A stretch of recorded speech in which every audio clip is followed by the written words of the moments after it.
Your single source for total service. Traffic looks pretty good at Green Springs and Oxmoor Road, I-65 I should say. So if you're planning on heading out and about, no traffic looks like it for this beautiful Sunday. As always, thanks for staying with us. Roy Lynn Jr. has served on the Graysville City Council for 21 years, but he doesn't have any political ambitions. He wants to help Graysville grow and increase the tax base so basic services can be provided to residents. He keeps getting reelected and no one ever runs against him. It's like everyone knows better. Here's this morning's Spirit of Alabama report. The city of Graysville used to consist of about 5 square miles, but due to annexation has quadrupled in size. 25 years ago, lifelong resident Roy Lynn Jr. knew this community had to grow or it would die. So you drive, you mow your own grass? Oh, yes. Don't be fooled by the crutches, and we won't talk much about those. You want to put those in the back or you want to hold them? Roy Lynn got polio when he was 5 years old and was digging ditches for Republic Steel Company when he was 19. He told me that he had to decide whether to be a cripple or get busy living. I never did know the word can't.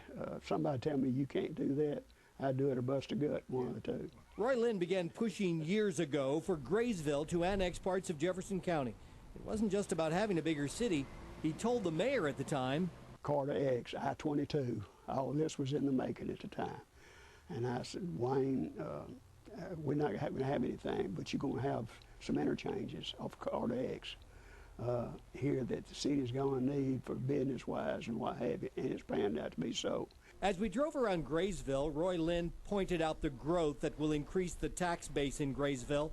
A new Lowe's store is the next tax and job producer.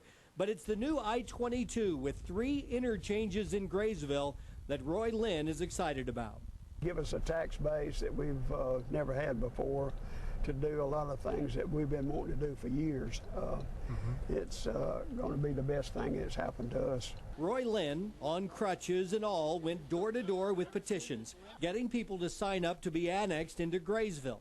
Graysville Mayor Doug Brewer says Roy's hard work was the key factor in making it all happen. He's a man that is a true public servant in this day and age and is a devout Christian that lives his faith not only in front of his family but all of his citizens. Roy Lynn says the mayor and others give him too much credit, and he told me that his wife Joan worked right alongside him as he worked on annexation. Let me tell you, that little woman sitting right over there, and I have been married. August the 13th of this year will be 53 years. There ain't been another and will never be. Joan's been here this long, she ain't going to work. And neither is Roy Lynn. He's lived in Graysville all of his life.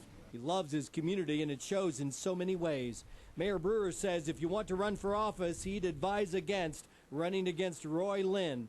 In fact, he says, if he wanted to be mayor of Graysville, I'd resign tomorrow. You better know it. Great spirits in Alabama. That was Mike Royer reporting. To see the rest of our Spirit of Alabama reports, go to NBC13.com.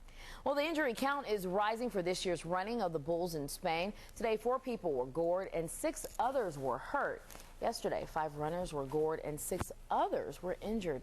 The running of the bulls is seen around the world during the week-long San Fermin Festival in Pamplona, Spain.